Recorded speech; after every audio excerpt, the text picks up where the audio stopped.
예, 오늘은 마가복음 1장 1절 그 첫 구절을 가지고 시작의 시작 예수 그리스도, 시작의 시작 예수 그리스도라는 제목으로 하나님 말씀 함께 나누도록 하겠습니다. 예, 모두들 잘 지내고 계시죠? 예, 추운 겨울이 좀 지나고 이제 봄이 되는 것 같습니다. 이 봄날에 주의 은혜가 또 주의 평안함이 여러분에게 모두 한가득 있었으면 좋겠습니다. 우리 오늘 3월하고 또 4월 연이어서 2달 정도 아마 마가복음을 계속 연이어서 보게 될 것 같습니다. 마가복음은 성경에 나와 있는 그 순서처럼 신약 성경의 첫 번째 말씀입니다. 첫 번째 복음서인데요. 그 마가복음의 그 시작을 통해서 우리의 복음이 어디서 시작되었는지를 살펴보고 또 우리의 신앙이 어디서부터 또 시작되어야 하는지를 같이 살펴보려고 합니다. 우리는 다양한 것으로 우리의 신앙을 또 우리의 하루를 또 우리의 삶을 또 우리의 영혼을 시작할 수 있습니다. 굳이 신앙이 아니어도 또 때로는 하나님의 것이 아니어도 다른 것으로도 우리의 삶을 시작할 수 있다는 생각을 할 수도 있지요. 그런데 성경은 그 시작을 오늘 마가복음의 말씀처럼 하나님의 아들 예수 그리스도의 복음이라고 이야기하고 있습니다. 우리는 이 세상에 생명으로 오면서부터 무엇으로 우리 삶을 시작할지 결정해야 하는 선택의 자리로 내몰리게 됩니다. 그리고 수많은 실패들 속에서 또 어려움과 역경들 속에서 다시 시작할 그 시작점을 필요로 합니다. 여러분은 그럴 때마다 무엇으로 시작하십니까? 마가복음은 다른 복음서와는 달리 유난히 많이 등장하는 단어가 있는데 그것은 그리스어로 유투스라고 하는 단어입니다. 근데 그 단어의 뜻은 우리말로 옮기면 곧바로, 즉시 이런 뜻이에요. 이 용어는 마가복음의 전체 분위기를 그대로 우리에게 전해줍니다. 마가복음은 지체하지 않아요. 머뭇거리지 않습니다. 그냥 쉬는 시간 없이 기다리지도 않고 바로 시작하죠. 느닷없이 시작합니다. 곧바로 시작합니다. 즉시 시작합니다. 그래서 마가복음의 첫 구절은 이러이러하기 때문에 이러이러해서 예수님의 복음이 시작됩니다. 이렇게 말하지 않고 그냥 바로 하나님의 아들 예수 그리스도의 복음의 시작이다 라고 말하면서 연이어서 이야기를 합니다. 다른 마태복음이나 또 요한복음 아니면 누가복음과는 달리 마가복음은 되게 장수가 짧습니다. 16장인데 그 16장에 많은 내용들이 함축되어 있고 그 세세하게 기록하기보다는 마치 숨가쁜 사람이 중요한 내용을 기록하듯이 그렇게 기록하고 있는 게 마가복음입니다.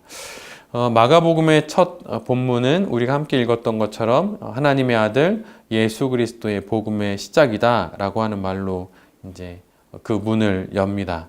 그런데 사실 이 부분은 창세기의 첫 구절하고도 좀 유사함이 있어요.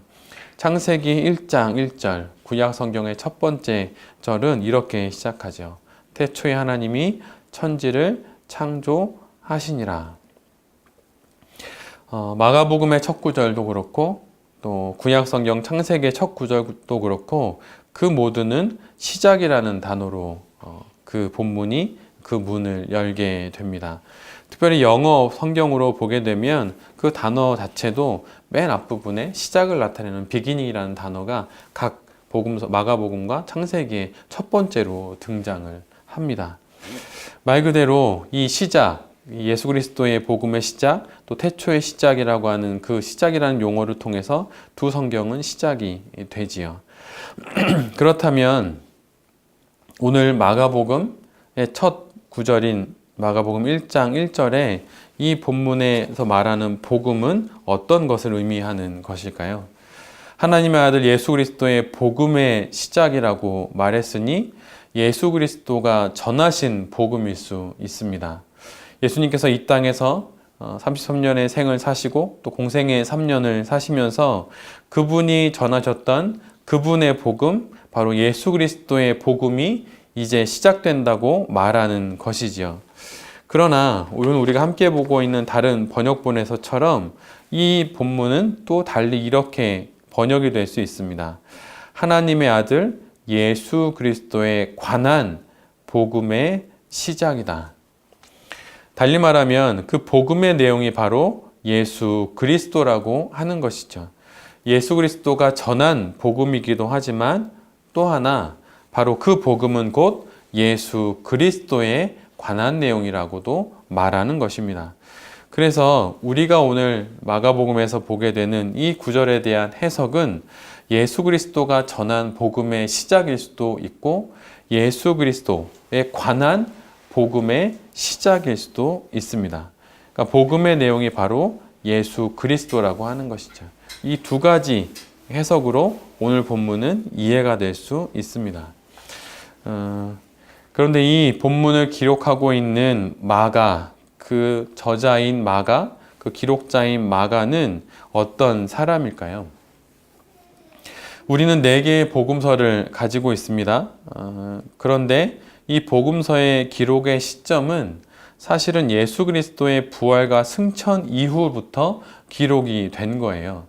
비록 우리는 복음서를 1장 1절부터 읽어서 뒤로 거슬러 올라가서 맨 마지막에 복음서의 가장 마지막 부분에 예수 그리스도의 부활과 승천을 읽게 되지만 사실은 복음서의 기록자들은 예수 그리스도의 부활과 승천을 경험한 이후에 다시 역으로 돌아와서 거꾸로 자기가 만났던 예수 그리스도에 대한 기억들을 안고 처음부터 다시 기록을 하는 거예요. 그러니까 복음서의 기록의 시작점은 예수 그리스도의 부활과 승천 이후라고 하는 것이죠. 그래서 예수 그리스도의 부활과 승천을 경험한 마태, 마가, 누가, 요한이 그 예수 그리스도의 부활 사건과 승천의 사건을 경험하고 나서 다시 처음으로 거슬러 올라가서 도대체 이분은 누구이시기에 부활하셨고 누구이시기에 승천하셔서 우리가 그를 메시아라고 부를 수 있게 되는지 처음부터 역으로 적어 가시는 것입니다. 그래서 달리 말하면 이것은 이미 해석되어진 예수 그리스도에 대해서 적어 놓는 거예요. 그래서 실제로는 이런 이름의 그 신학책도 있는데 그 예수 그리스도에 관한 4개의 초상화가 바로 이 사복음서라고 말할 수 있습니다. 그러니까 예수 그리스도가 있으면 그분에 대한 모습을 마가가 봤던 모습, 마태가 바라봤던 모습, 누가가 바라봤던 모습, 요한이 바라봤던 모습, 이 모든 것들이 사복음서로 기록이 되는 거예요. 그래서 이 사복음서를 읽음으로써 우리는 예수 그리스도의 입체적인 모습을 마침내 읽어낼 수 있는 것입니다. 그래서 이 사복음서가 기록하고 있는 예수 그리스도의 모습이 다른 것이 오히려 우리에겐 은혜예요. 만약에 그들 모두가 한 모습만 기록하고 있다면 우리는 예수 그리스도에 대해서 아주 조금밖에 알지 못하죠. 그러나 이 4개의 복음서가 각기 다른 예수 그리스도의 초상화를 그려주므로 우리가 입체적으로 예수 그리스도를 이해할 수 있게 되는 것입니다. 비록 기본적으로는 역사적인 사실이 존재하지만 또 그것도 사실이지만 그 역사적인 사실을 각 저자가 전하고 싶은 예수 그리스도의 모습만을 뽑아서 기록하고 있다는 거예요. 그래서 뒤에 가서 그 4개의 복음서가 어떻게 다른지는 짤막하게 오늘 말씀을 드리려고 합니다. 그러나 이 시점에서 우리가 기억해야 하는 것은 각 복음서를 기록하고 있는 저자들이 동일한 역사적인 사실을 경험했지만 그들이 전하고자 하는 예수 그리스도, 그래서 그들이 이해했던 예수 그리스도를 각 복음서에서 전하고 있다라고 하는 것이고 오늘 우리는 마가를 그렇게 만나게 된다고 하는 것입니다. 그리고 사복음서 중에 가장 먼저 기록된 본문이 마가복음이에요. 그러니까 마가복음이 먼저 기록되고 나서 추후에 마태, 요한, 그다음에 마태, 누가, 요한복음이 기록이 됩니다. 물론 그 뒤에 그 3개의 복음서는 마가복음을 참고해서 이제 썼던 부분들이 나와 있어요. 그렇다면 이 마가복음의 저자인 마가는 누구일까요? 마가는 베드로전서 5장을 읽어보면 베드로의 그 사역에 있어서 아주 큰 도움을 주는 사람으로 나오고 다른 고대의 문헌을 보면 베드로의 통역관이었다라고 하는 내용이 있습니다. 파피아스라고 하는 사람이 있는데요. 그 사람은 주후 80년에서부터 130년 그 사이를 살았던 사람인데 그 파피아스의 책에 보면 이런 내용이 적혀 있어요. 마가는 베드로의 통역관이 되어 그가 기억한 것을 정확하게 기술하였다. 그러니까 우리가 만나고 있는 이 마가는 12제자 중에 한 사람은 아닙니다. 누가도 예수님의 12제자 중에 한 사람이 아닌데 이 마가는 베드로의 통역관이 되어서 베드로가 기억했던 것들을 이렇게 정확히 베드로와 함께 사역하면서 베드로와 함께 하면서 했던 기억들을 되짚어가면서 기록을 했던 것이죠. 그래서 이로 인해서 초대교회부터 마가복음의 저자는 마가라고 하는 것들이 이제 모든 사람들이 고백하는 내용이었습니다. 그런데 여러분 잘 아시는 것처럼 우리는 비록 성경을 지금 책으로 만나고 있지만 그 초대교회 시대 때에는 성경이 책이 아니었어요. 물론 두루마리로 되어 있었지만 성경은 읽는 글이 아니라 듣는 글이었죠. 그래서 그 마가가 기록하고 있는 기록의 기본적인 그 형태는 읽기 위한 글이 아니라 듣기 위한 글이었어요. 그래서 현대 우리가 생각하고 있는 문학적인 양식으로 물론 귀납적 성경 공부를 통해서 그렇게 공부도 합니다. 저도 그렇게 하지만 이 글의 원래적인 것은 읽는 글이 아니라 문서가 돼서 읽는 글이 아니라 듣는 것을 고려하여서 썼던 글이라고 하는 것을 우리가 모두 먼저 알고 있어야 합니다. 그래서 문서가 아니라 이야기집의 성격을 더 많이 띠고 있어요. 그래서 그 예전에 구술을 많이 했기 때문에 이야기집의 성격을 띠고 있습니다. 그런 마가복음을 기록한 마가는 우리가 잘 알고 있는 마가의 다락방의 바로 그 주인이죠. 120명의 사람들이 들어갈 정도의 다락방이 있었던 집을 소유했던 사람입니다. 그러니까 당연히 부유한 사람이었겠죠. 그리고 바나바의 생질입니다. 그러면서도 12제자 중에 한 명은 아니었어요. 그런데 이 마가에 대한 기록이 사도행전에 나오게 되는데 사도행전에 보면 바나바와 바울이 선교 여행을 떠나게 되는데 거기에 마가가 참여하게 됩니다. 바나바를 통해서 함께 참여하게 된 것 같은데 그 여행 중에 그 밤빌리아라고 하는 곳에 이들이 도착하게 돼요. 근데 그 밤빌리아란 어떤 곳이었냐면 밤빌리아를 통해서 가야 하는 그 여정에는 큰 산을 넘어야 했어요. 근데 그게 자그마한 산이 아니라 이제 큰 산이었습니다. 지금 어느 목사님의 말씀에 의하면 그 태백 산맥과 같은 큰 산맥을 넘어야 하는 거예요. 근데 그 태백산과 같은 산을 넘어야 하는 그 시점에 이르렀을 때 바로 바나바와 바울의 선교 여정에서 마가가 포기를 하게 됩니다. 이 포기를 하는 원인에 대해서 고대 신학자들이 연구한 바에 의하면 대부분 몇 가지를 이야기하는데 첫 번째는 그가 너무 많은 이렇게 육체로 하는 일들에 대한 경험들이 많지 않았기 때문에 그 넘어야 하는 높은 산맥을 보고 고생할 길이 너무 뻔하니까 그거를 이제 그만뒀다는 얘기도 있고 뭐 풍토병 때문에 그만뒀다는 얘기도 있고 향수병 때문에 그만뒀다는 얘기, 또 갈등 때문에 그만뒀다는 여러 가지 이야기가 있습니다. 근데 그렇게 해서 사도행전에 마가가 등장하게 되는데 그 마가가 또 다시 한번 등장하는 데가 있는데 그때는 바로 사도행전 15장 36절에서 39절에 바나바와 마가 또 바울과 이제 그 실라가 등장하게 됩니다. 그것은 어떤 내용이냐면 다시 바나바와 바울이 이제 선교 여행을 떠나게 되는데 바나바가 그 밤빌리아에서 자신들을 떠났던 마가를 선교 여행에 다시 동참시키자라는 이야기를 하게 돼요. 그러나 그때 바울이 이거를 거절하게 되고 그러면서 싸움이 크게 납니다. 그 부분을 제가 잠시 성경을 읽어 드릴게요.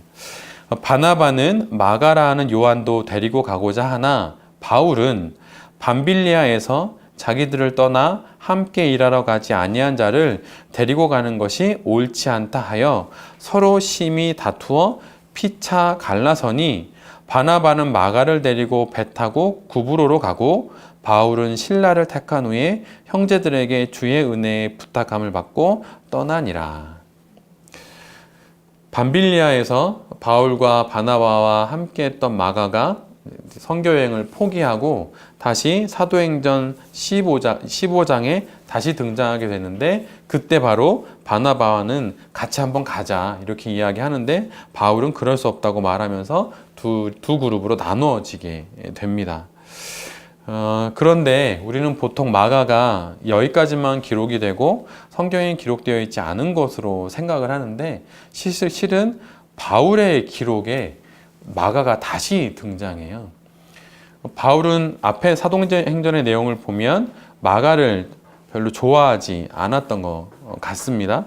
그런데 바울의 그 서신서에 마가가 등장하게 돼요.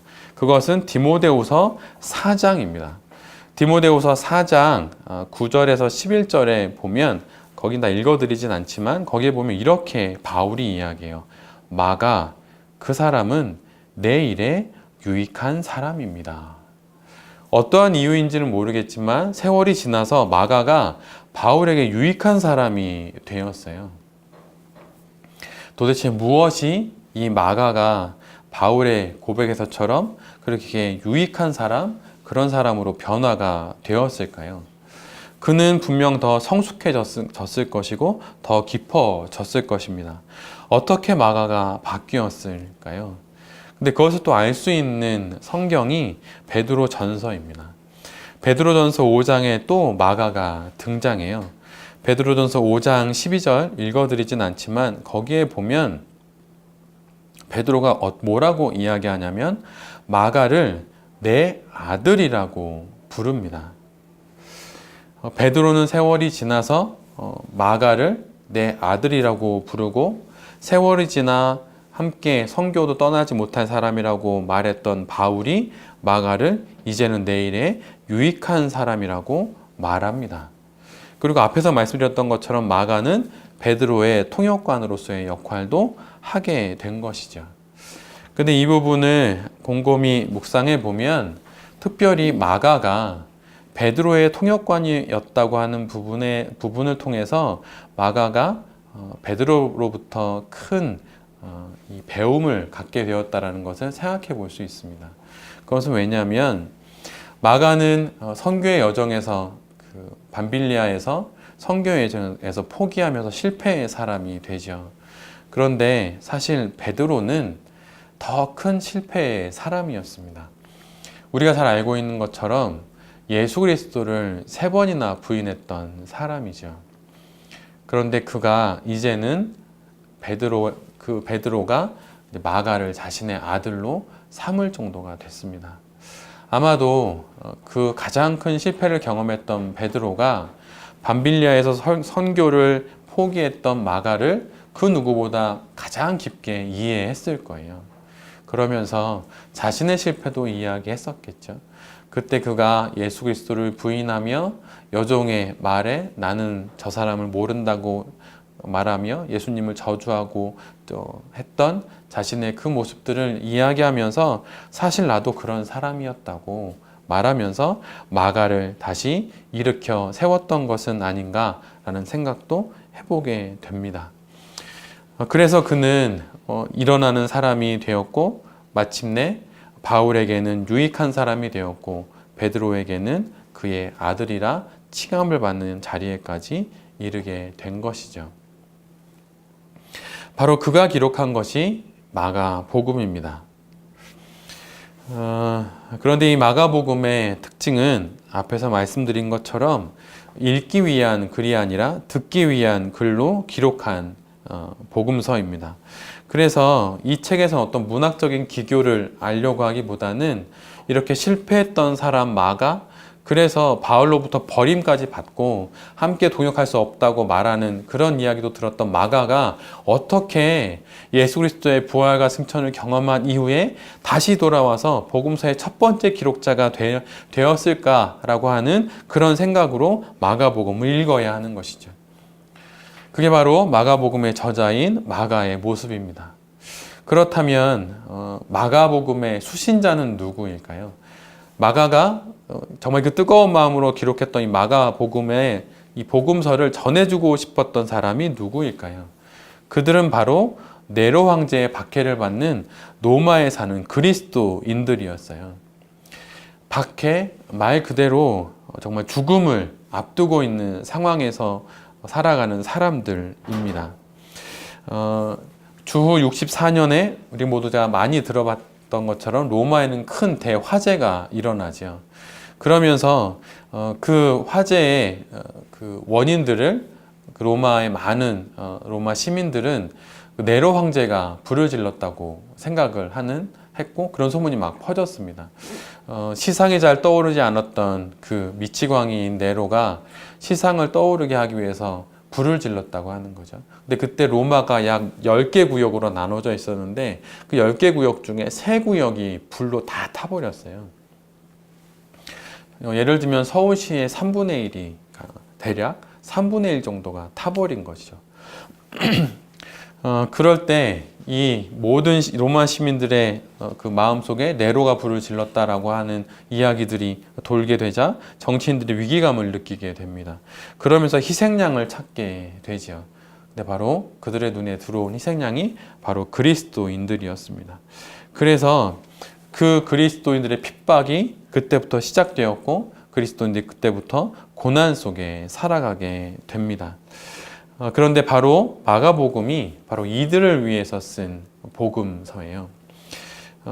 박해를 받는 사람들의 모습들을 영상이나 아니면 영화를 통해서 보게 될 때도 있지만 사실 우리는 우리의 근현대사 속에서 이렇게 예를 들면 나라의 민주화를 위해서 애쓰고 수고했던 분들이 받았던 그 고난들의 책들이나 영상들을 보면 이렇게 더 깊게 다가올 수 있을 것 같습니다. 이미 고인이 되셨지만 그 김근태 씨는 가톨릭 신자였어요. 근데 제가 한번 김근태 씨의 자서전을 읽은 적이 있는데 그 자서전에서 그가 경험했던 그 고문과 여러 가지 일들은 실제로는 이렇게 말로 전하기가 어려울 정도의 이야기들이에요. 근데 그게 바로 우리가 함께 살고 있는 이 시대에서 있었죠. 그런데 그 옛날에는 어땠을까요? 양의 가죽을 벗깁니다. 그리고 그 양의 가죽을 그리스도인들에게 입혀요. 그리고 3주, 4주 굶주린 그 온 짐승들이 있는 그 곳에다가 그리스도인들을 집어넣습니다. 그러면서 거기에서 그 짐승이 나오자마자 그리스도인들을 이제 바로 물게 되고 핥히게 되고 죽이게 되는 거죠. 근데 정말 참혹했던 것은 그 아이들에게 그것을 입힌다는 거예요. 어린 양처럼 그것을 입혀서 아이들을 내보내게 됩니다. 근데 그것을 부모가 바라봐야만 했었어요. 근데 그러면서도 그들은 믿음을 지켰습니다. 어떻게 그들은 그 믿음을 지킬 수 있었을까요? 아마 하늘나라에 가서 그들에게 물어봐야 할 것 같아요. 어떻게 그 믿음을 지킬 수 있었냐고. 그런데 오늘 우리가 보고 있는 이 마가복음이 바로 그런 고난 가운데 있는 로마의 그리스도인들에게 전한 복음서입니다. 읽어보라고, 이것을 한번 읽어보라고, 그리고 읽으면서 다시 한번 힘을 내보라고 이렇게 이 복음서를 전했던 것이죠. 그런데 이 복음서가 기록하고 있는 그 형식은 마가복음의 경우에는 당시 로마와 그리스의 문학 양식 중에 하나 중에 영웅전의 형식이 있었어요. 그러니까 자서전 형식이랑 비슷했는데 한 영웅을 중심으로 이제 써내려가는 양식이었죠. 근데 그것을 고스란히 가지고 들어와서 그 영웅전의 형식으로 쓴 것이 마가복음입니다. 그래서 로마에 사는 그리스도인들, 그 로마인들에게 익숙한 문학 양식인 영웅전의 방식을 빌어서 마가복음을 기록한 거예요. 그래서 그것을 읽으면서 그들이 그 양식을 그 글을 통해서 예수 그리스도를 더 깊게 만나게 되는 것이죠. 그런데 사실은 그 로마에는 영웅전의 방식의 글 쓰는 문화가 있었다 그러면 유대교에도 이런 거와 유사한 글쓰기 방식이 있었는데 그것은 무엇이었냐면 한 인물의 이야기로 그 역사적 내용들을 기록하는 거예요. 예를 들면 사무엘 상하 같은 거죠. 사무엘 하 같은 경우는 다윗의 내용입니다. 한 인물 다윗에 대한 내용으로 역사를 기록하는 거예요. 그러니까 한 사람 다윗을 중심으로 그 역사를 기록하는 거죠. 그러니까 역사를 기록하면서 한 인물을 말하는 게 아니라 다윗을 중심으로 역사를 기록함으로 그거 역사의 내용을 알게 하는 거예요. 그래서 유대가 가지고 있던 이러한 문학 양식과 그리스 로마가 가지고 있던 영웅전의 양식을 합쳐놓은 것이 바로 마가복음이라고 하는 것입니다. 그래서 마가복음은 이런 구전된 이야기라고 하는 것과 두 번째로는 영웅전과 유대교가 가지고 있었던 이런 한 인물을 중심으로 서술하는 이 두 가지 방식이 합쳐져서 마가복음이 기록되었다고 하는 것이죠. 그러면 마가복음과 다른 세 복음서의 차이점은 무엇일까요? 그것은 사실 각 그 복음서를 읽어보면 다 드러나게 되어 있어요. 마가복음은 구전을 위한 내용이었고 또 영웅전과 유대교가 가지고 있었던 유대인들이 가지고 있었던 한 인물을 중심으로 한 이야기의 전개 방식을 합쳐놓은 게 마가복음이라면 마태복음 같은 경우에는 예수 그리스도의 계보로 시작되는 마태복음 1장 1절에 그 힌트가 있습니다. 그것은 무엇이냐면 예수 그리스도의 계보를 중심으로 마태는 증서와 편지의 형식으로 글을 썼어요. 그래서 일종의 증서와 편지, 어떤 기록, 그런 형식으로 마태복음을 기록하고 있습니다. 반면에 누가는 어떤 형식으로 기록하고 있냐면 우리 모두 잘 알다시피 누가는 의사인데 누가는 보고서를 쓰는 형식으로 아주 세세하게 누가복음을 기록하고 있습니다. 그래서 누가가 기록할 때 예수 그리스도에 대해서 썼던 많은 기록들이 이미 있었는데 그것을 다 모아서 누가복음을 정리하면서 기록했던 거예요. 그래서 그 많은 것들을 종합해서 연대기 순으로 정리한 다음에 그것을 어떤 보고서의 형식으로 읽어낼 수 있도록 기록한 것이 누가복음입니다. 그래서 누가복음을 읽으면 되게 체계적으로 정리되는 듯한 기분을 갖게 되는 거죠. 그래서 마태복음은 어떤 증서나 편지 형식으로 기록하였고 누가복음은 보고서의 형식으로 기록하였고 마지막으로 요한복음 20장 30절에서 31절에 보면 예수님께서 많은 표적을 행하셨으나 오직 이것을 기록함은 이라고 이렇게 본문에 기록되어 있는데 이 내용에서 알 수 있듯이 요한복음은 표적을 중심으로 한 내용이었어요. 그래서 그 요한복음을 읽어보면 약 7가지의 이적, 표적이 기록되어 있는데 7가지 표적을 중심으로 내용들을 기록하고 있는 것이 요한복음입니다. 제가 굳이 이 4개 복음서의 이 양식들을 말씀드리는 이유는 마태, 마가, 누가, 요한을 저도 여러 번 읽었는데 이것이 이런 문학적인 형식들을 가지고 있다라고 하는 것, 이런 모양을 가지고 있다라는 것을 잘 모르고 읽으면 이것들이 잘 읽혀지지 않고 마태복음을 읽거나 요한복음을 읽거나 다 똑같게 느껴지는데 실은 마태나 누가나 요한이나 마가나 그들이 이 복음서를 통해서 드러내고 싶은 내용들은 다 달랐어요. 요한은 말하는 거죠. 예수 그리스도 그는 표적을 일으키신 분이다 라고 말하는 거죠. 누가는 예수 그리스도에 대해서 이야기하는 겁니다. 예수 그리스도는 이러이러한 일들을 하셨다라고 촘촘히 내용을 기록하고 있어요. 마태는 다 거슬러 올라가서 예수 그리스도가 어디서부터 시작되는지 아느냐? 그러면서 그의 계보를, 족보를 기록하는 것으로 바로 그 예수 그리스도에 대한 기록을 이어갑니다. 반면에 마가는 그의 첫 장, 첫 절에서 하나님의 아들 예수 그리스도의 복음의 시작이다 라고 말하면서 복음을 이야기함으로 그의 이야기를 시작합니다. 근데 왜 복음을 이야기함으로 이 마가복음을 시작할까요? 그것은 이 복음서를 받아야 하는 로마인들이 처해 있는 상황이 복음이 아니면 살아낼 수 없는 상황이었기 때문이에요. 그래서 이적을 기록하거나 예수 그리스도의 족보를 기록하거나 촘촘히 무엇을 기록하기에는 시간이 없어요. 당신들이 겪고 있는 이 고난 가운데 당신들이 붙잡아야 할 것이 하나 있는데 그것이 무엇이냐면 바로 예수 그리스도라고 하는 복음, 바로 그것이라고 첫 문장에 바로 이야기하는 것입니다. 예전에 기독교 그 출판사 중에 한 출판사에서 유앙겔리온이라고 하는 시리즈를 낸 적이 있어요. 근데 그 유앙겔리온이라고 하는 것이 헬라어인데 복음이라고 하는 단어예요. 근데 여기서 유하고 앙겔리온 이 두 단어가 합쳐진 건데 여기서 이 유라고 하는 것은 무엇이냐면 좋은이라는 뜻이에요.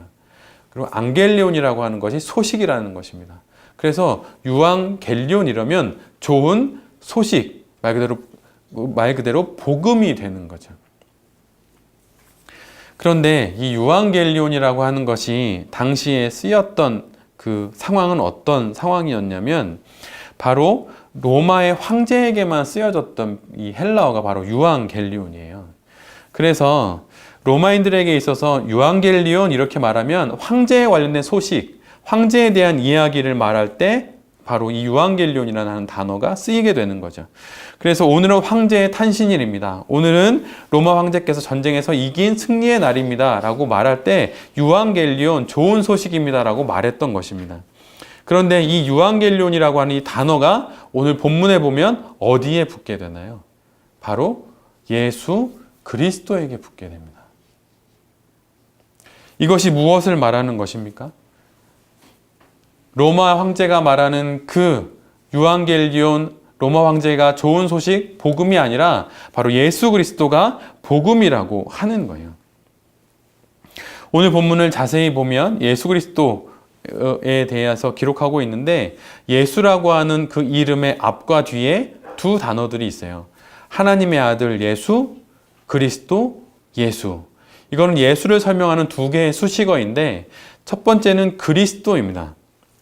이것은 예수에 관련된 두 가지 관점 중에 첫 번째 관점인 그리스도이죠. 그리스도가 무슨 뜻입니까? 그리스도는 그 기름 부음 받은 자, 히브리어로는 우리가 많이 들었던 메시아라는 뜻이죠. 기름 부음 받은 자라고 하는 뜻입니다. 기름 부음은 누가 받았나요? 세 사람이 받게 됩니다. 왕과 제사장과 선지자.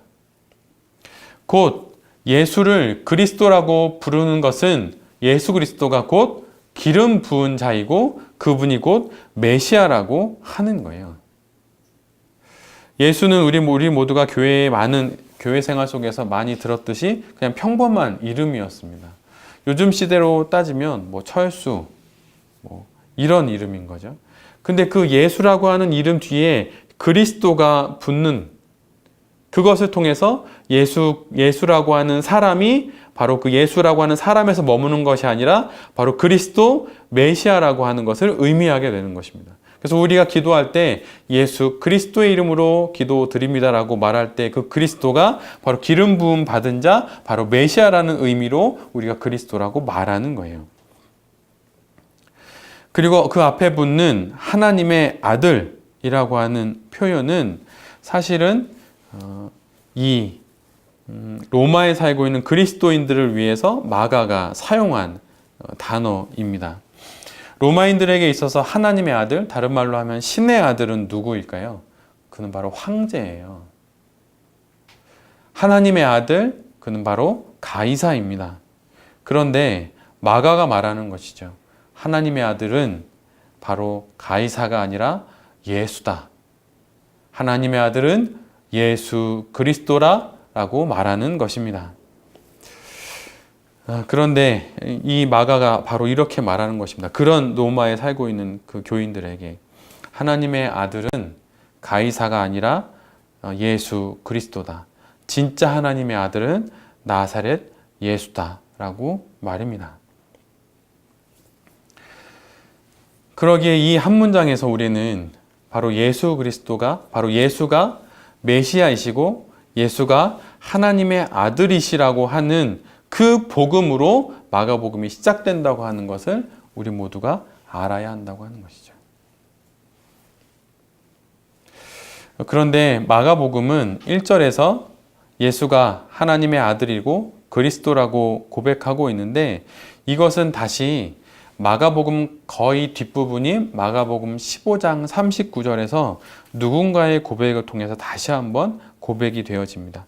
거긴 바로 어떤 내용이 있냐면 예수님께서 십자가에 못 박히신 다음에 그 로마의 사형 집행관이 고백하는 내용에 나와 있어요. 그는 참으로 진실로 하나님의 아들이었도다. 제가 마가복음 15장 39절을 읽어드리도록 하겠습니다. 예수를 향하여 섰던 백부장이 그렇게 숨지심을 보고 이르되 이 사람은 진실로 하나님의 아들이었도다 하더라. 마가가 마가복음 1장 1절에서 하나님의 아들이 예수 그리스도라라고 고백함으로 마가복음은 시작되고 마가복음의 가장 마지막은 로마의 사형 집행관이 그의 입을 통하여서 예수 그리스도, 이 사람이 바로 하나님의 아들이다 라고 하는 고백으로 마무리 짓게 되는 것입니다. 그런데 다른 주석이나 이런 걸 보면 이 마가복음 15장 39절에 백부장이 말하는 거기 그 본문에 등장하는 한 단어를 이렇게 설명합니다. 백부장이 이렇게 이야기해요. 백부장이 그렇게 숨지심을 보고 이르되 이 사람은 진실로 하나님의 아들이었도다. 근데 여기서 이르되라고 하는 이 헬라어의 시제는 현재 시제인데 이 현재 시제는 진행형이라는 거예요. 그러니까 그 백부장이 이는 진실로 하나님의 아들이었다라고 하는 것을 한 번 말하고 끝난 게 아니라 계속 말하고 있다는 거죠. 이는 진실로 하나님의 아들이었다. 이 사람은 진실로 하나님의 아들이었다라고 계속 이야기하고 있다라고 하는 것이죠. 바로 예수님의 죽음의 순간에 백부장이 그 고백을 계속 되뇌이고 있는 것입니다. 그래서 마가복음의 첫 절인 마가복음 1장 1절에 진실로 하나님의 아들 예수 그리스도의 복음의 시작이라는 그 고백으로 시작되어서 하나님의 아들, 이 사람은 진실로 하나님의 아들이었다라고 하는 고백으로 마무리 짓게끔 그렇게 처음과 시작이 되어 있는 말씀입니다. 그래서 바로 이것을 통해서 마가복음 전체는 예수가 그리스도이시고 하나님의 아들이시라는 것을 기록하기 위해서 이 16장에 이르는 이 복음서를 기록하게 되는 것이죠. 우리는 살아가면서 많은 삶의 사연들을 만나게 됩니다. 막막해서 어디서부터 다시 시작해야 될지 모를 일들이 많이 있지요. 여러분은 그럴 때 어디서 시작을 하십니까? 다시 한번 나의 영혼을 북돋워서 무엇인가를 하려고 할 때 여러분의 그 시작의 시작점은 어디가 되십니까? 그것은 모든 것이 끝났다고 생각되는 그 지점에서 시작을 가능케 하시는 예수 그리스도, 오직 그분을 통해서 우리는 다시 시작할 수 있는 것입니다. 죄악의 끝자리에 걸터 앉아 사망의 나락으로 떨어지려는 그에게 다시 한번 시작할 수 있는 시작의 밧줄을 던져주시는 분이 바로 우리 주 그리스도 예수입니다. 여러분, 이 복음서를 받아 들었을 그 로마의 그리스도인들의 마음은 어떠했으리라 생각이 드십니까? 마가복음 1장 1절 하나님의 아들 예수 그리스도의 복음의 시작이다. 이 말씀을 들으면서 맞지. 하나님의 아들, 신의 아들은 바로 가이사가 아니라 예수지.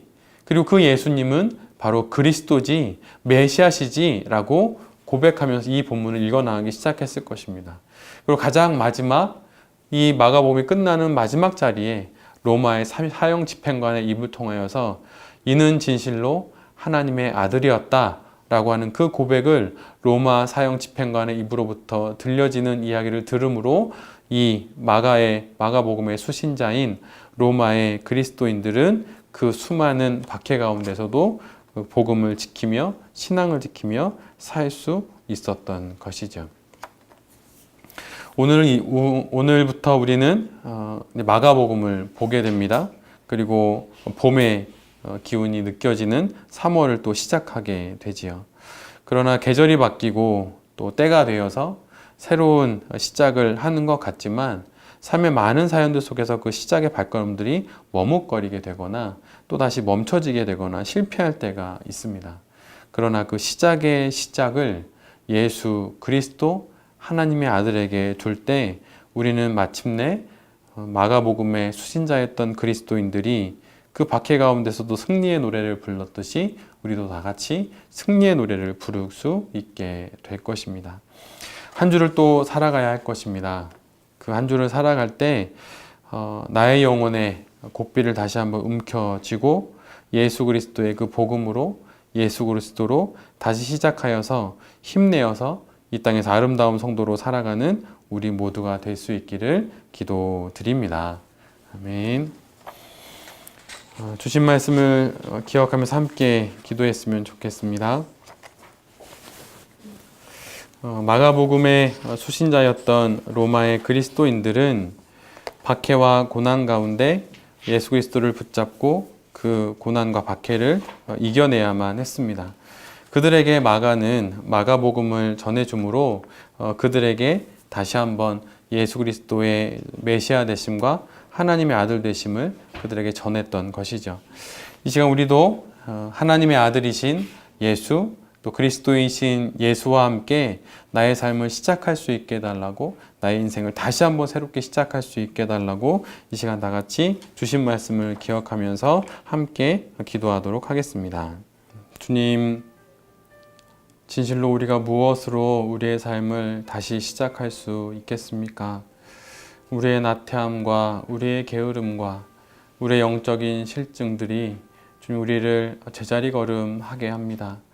삶에 다가오는 많은 아픔들과 사연들, 또 사건들 속에서 자꾸 실패하고 뒤로 물러나게만 되는 우리 영혼에게 주님 다시 한번 하나님의 아들 예수 그리스도로 시작할 수 있게 하여 주시옵소서. 복음이 무엇이냐 연구하고 알려고 하는 사람들은 많이 있지만 복음으로 시작하려고 하는 사람들은 적은 시대입니다. 하나님, 우리가 복음으로 시작할 수 있기를 원합니다. 서툴고 좀 부족하고 모자라더라도 있는 모습 그대로 주님께 내어드리며 거기서부터 다시 한번 새롭게 시작할 수 있는 그 믿음이 우리 모두에게 있게 하여 주십시오.